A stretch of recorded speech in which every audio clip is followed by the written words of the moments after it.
God's own country అని పిలువబడే అనంత పద్మనాభ స్వామి ఆలయంలో 6వ నేలమాళిగ రహస్యం ఇంకా కొనసాగుతూనే ఉంది. అనంత పద్మనాభ స్వామి ఆలయంలోని అపారమైన నిధుల విషయం ఇంకా ఎటూ తేలలేదు. తలుపులకు అవతల వైపు నుంచి సముద్రపు అలలు, పాముల గుసగుసల శబ్దాలు, గది తలుపులు తెరిస్తే జరిగే దారుణాలు, మరణాలను పక్కన పెడితే కేవలం ఒక్క గదిలోనే లక్షల కోట్ల విలువైన సంపద బయటపడితే 6వ గదిలో ఇంకా ఎంత సంపద దాగి ఉంది? దాని సంగతి ఏం చేశారు? మొదటి గది తలుపు తెరిచి 8 సంవత్సరాలు పూర్తి అవుతున్న 6వ గది సీక్రెట్ గురించి ఏం చేశారు? అపారమైన సంపదకు వేసిన నాగబంధం సంగతేంటో ఇప్పుడు తెలుసుకునే ప్రయత్నం చేద్దాం. దేశ అత్యున్నత న్యాయస్థానం ఆదేశంతో తిరువనంతపురం పద్మనాభ స్వామి దేవాలయంలో 6వ గది తెరవడం అయితే నిలిచిపోయింది. కానీ అందులో ఏముందో అన్న ఉత్కంఠ మాత్రం జనాలలో నానాటికి పెరుగుతుంది.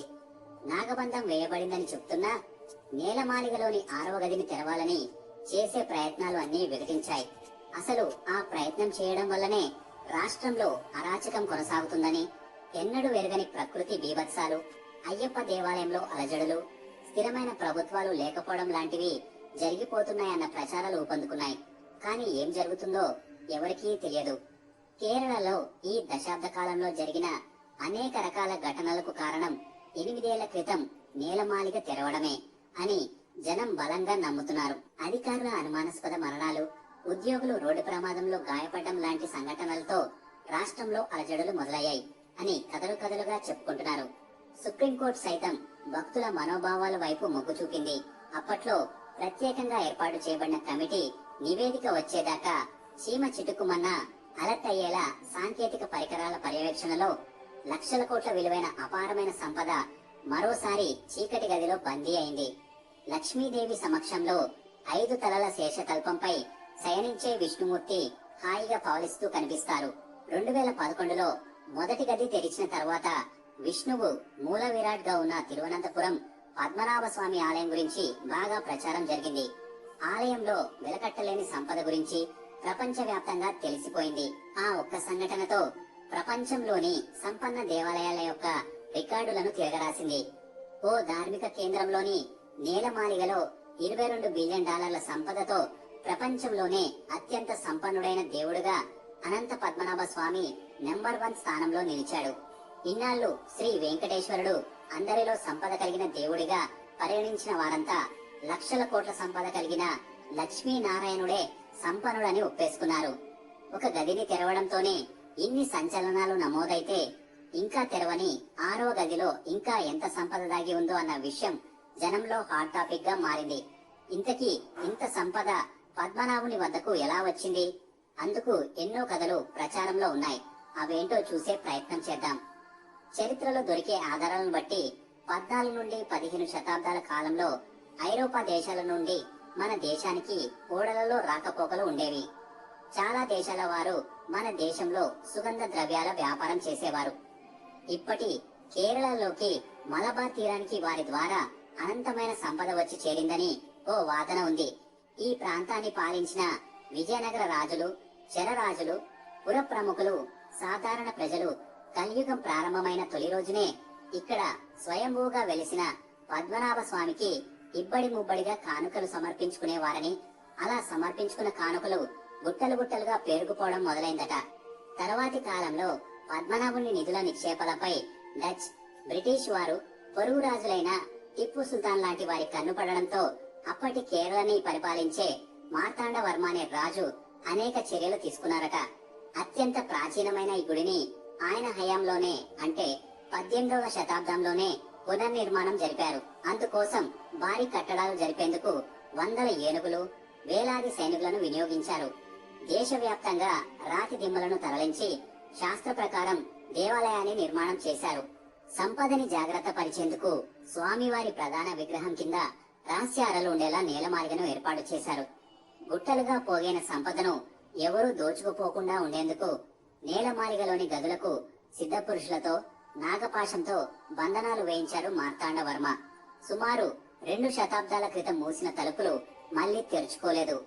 ఆలయంలో అక్రమాలు జరుగుతున్నాయని, సంపదలను చాటుగా తరలించే ప్రయత్నం జరుగుతుందని ఆరోపణలు మొదలయ్యాయి.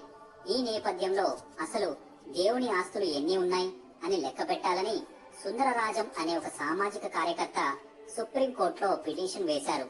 దాంతో కోర్టు ఒక కమిటీ ఏర్పాటు చేసి నేలమాళిగల్లోని ఆస్తులను గుర్తించాలని కమిటీ సభ్యులను ఆదేశించింది. కోర్టు నియమించిన సభ్యులు దేవాలయం ధర్మకర్తలైన ట్రావెన్కోర్ రాజవంశీకుల కళ్ళెదుట నేలమాళిగ రహస్యం గుట్టువిప్పే ప్రయత్నం అలా మొదలైంది. పాలనాపరమైన సౌలభ్యం కోసం నేలమాళిగలోని గదులకు 1, 2, 3, 4, 5, 6వ గది అని పేర్లతో వ్యవహరించేవారు. 1వ గదిని 6వ గదిని మినహాయించి మిగతా గదులను తెరవడం పూజారుల సమక్షంలో జరిగేది. సంవత్సర పూజలకు ట్రావెన్కోర్ రాజవంశీకుల పర్యవేక్షణలో వాటిని తెరుస్తూ ఉంటారు. నగలు వస్తువులను వాడుకుని తిరిగి వాటిలోనే భద్రపరుస్తారు. సుప్రీంకోర్టు సూచించిన మొదటి గదిలోని సంపదను చూడగానే అధికారులకు ఒళ్ళు జలధరించిందంటే అతిశయోక్తి కాదు. నేలమాళిగలో సెల్లార్ లాంటి 20 అడుగుల లోతైన ఒక గది నిండా విచ్చలవిడిగా బంగారం నగలు, వస్తువులు గుట్టలు గుట్టలుగా పడి ఉన్నాయి.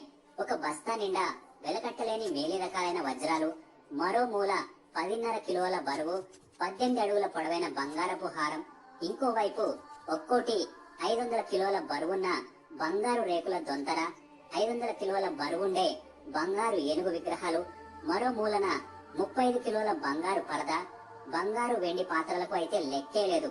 వాటి మధ్య శిథిలావస్థలో ఉన్న కొబ్బరి చిప్పలలో పురాతన నాణాలు కుప్పలు కుప్పలుగా పడి ఉన్నాయి.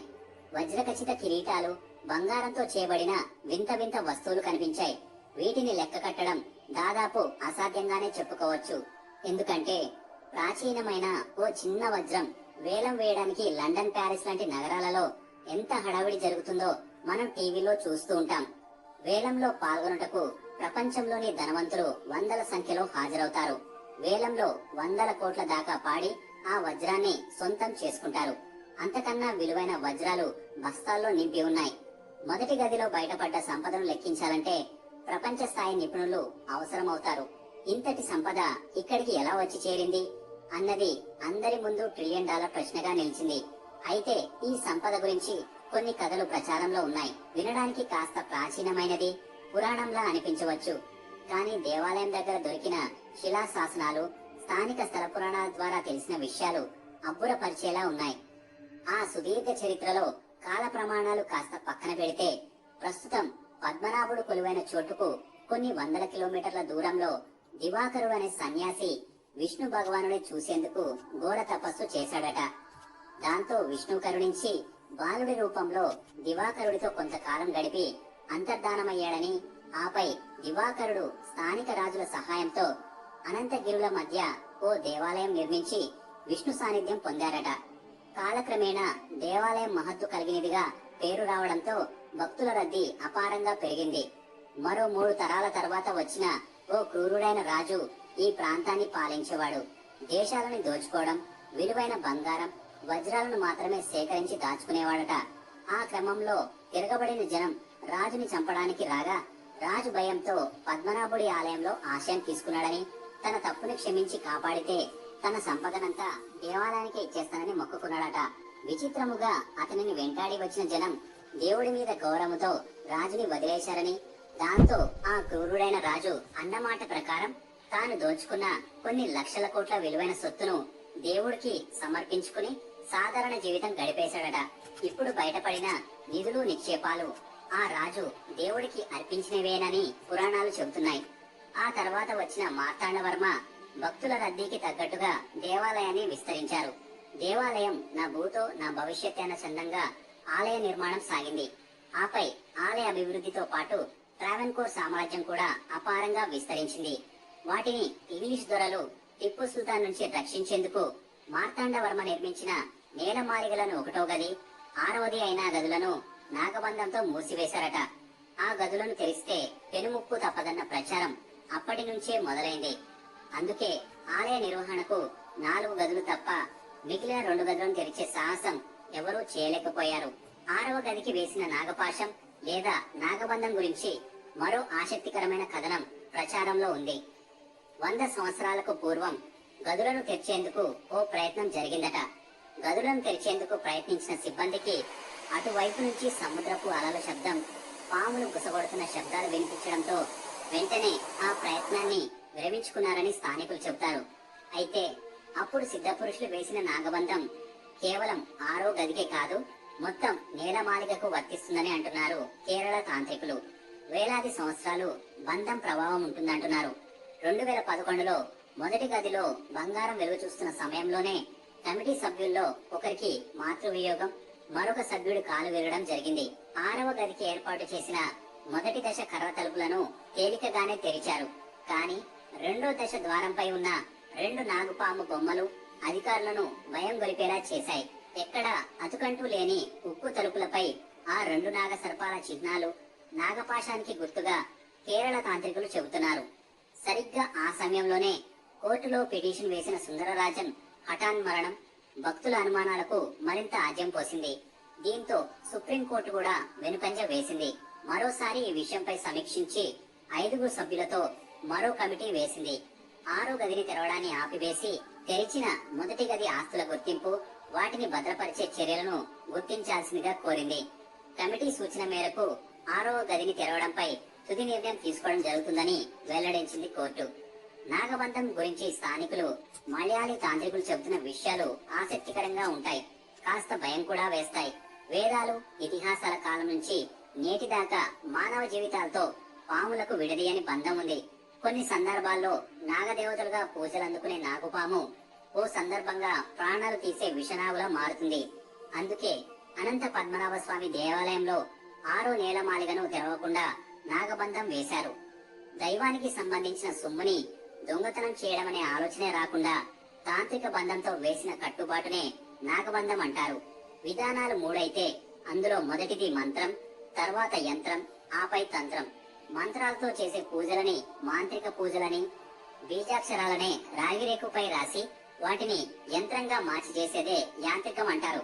అని అపారమైన నిధులు, నిక్షేపాలను కాపాడుకునేందుకు తంత్ర పూజలను నిర్వహించి తలుపులపై కనిపించే 2 నాగులకు నాగాక్షయ మంత్రం శక్తులను నింపి చూస్తేనే భయం కలిగించేలా ఏర్పాటు చేసిందే నాగబంధం.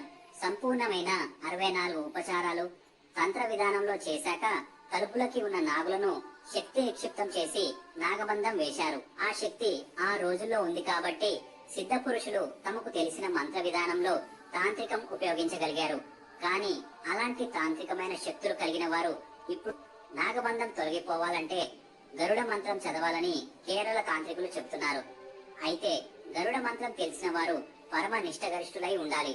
ఎక్కడ చిన్న పొరపాటు సంభవించినా వినాశనానికి దారితీస్తుందని ప్రాచీన గ్రంథంలో రాయబడి ఉంది. ఒకసారి నాగపాశం బంధన పడితే అది వేలాది కొనసాగుతుంది. ఆ తలుపులకు తాళాలు ఉండవు, ఎక్కడ చిన్న సందు కూడా ఉండదు. అంత పకడ్బందీగా ఉండే తలుపులు అర్హత కలిగిన సిద్ధ పురుషులు గరుడ మంత్రం పఠిస్తే చాలు ఇట్టే తెరుచుకుంటాయి. అలాంటి సిద్ధ పురుషులు ఎక్కడో హిమాలయాల్లోని మారుమూలల్లో ఉంటారని చెబుతారు. కానీ వారిని చూసిన వారే లేరు.